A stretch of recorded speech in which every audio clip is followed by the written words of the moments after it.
Senator Elizabeth Warren, DMA, delivered a surprise speech at the National Conference of American Indians on Tuesday, just days after apologizing to the Cherokee Nation for releasing her controversial DNA results showing distant Native American lineage. According to the Huffington Post, in her remarks, Warren urged Congress to tackle Native American issues such as suicide rates, addiction, and homelessness. The presidential contender also lauded fellow female lawmakers, including Reps. Deb Haaland, DNM, and Sharice Davids, DKS, who were the first ever Native American women elected to Congress. "The agenda is enormous and the fights will be tough," the Massachusetts senator told attendees.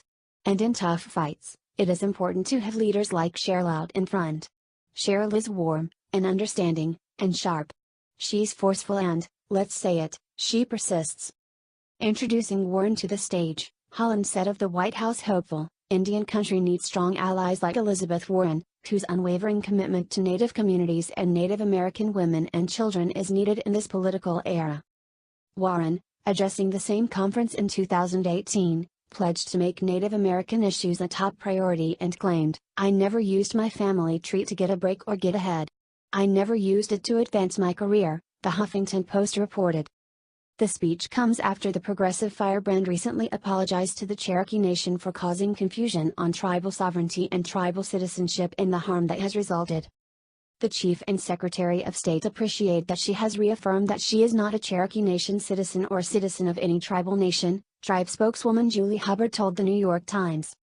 In October, Warren released what she said were her DNA test results in a failed attempt to bolster her prior claims of Native American heritage. As Breitbart News reported, the DNA test was conducted by a lab in Georgia, which provided no chain of custody of the DNA sample from Warren to them. They forwarded the data results of that DNA test to Stanford University professor Carlos D. Bustamante, who analyzed that data and wrote a report based on his analysis of it. Bustamante's report stated that Warren shared DNA with residents of Colombia, Mexico, and Peru, not Native Americans who are members of tribes in the United States.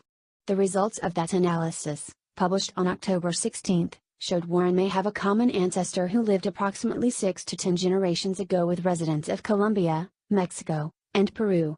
These results mean that at the very least, Warren shares 1024 common DNA with residents of Colombia, Mexico, and Peru.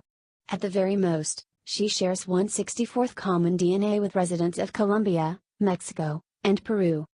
2 months later, during the December commencement address at the historically black Morgan State University, Warren admitted that she was not a person of color.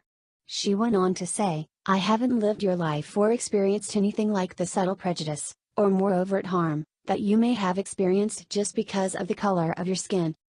Following Warren's recent apology to the Cherokee Nation, the Washington Post reported Warren identified as American Indian on her Texas bar registration card, which raised fresh questions about whether she used her claim of Native American heritage to advance her career. The card, handwritten in navy blue ink, showed Warren wrote American Indian for her race and was dated April 1986. A spokesperson for the lawmaker did not dispute the card's authenticity. In a brief statement with the newspaper, Warren once again apologized for claiming Native American heritage. "I can't go back," she said.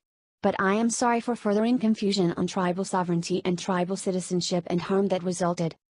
Warren officially launched her presidential campaign over the weekend in Lawrence, Massachusetts, joining an ever-growing field of contenders that observers say could reach double digits.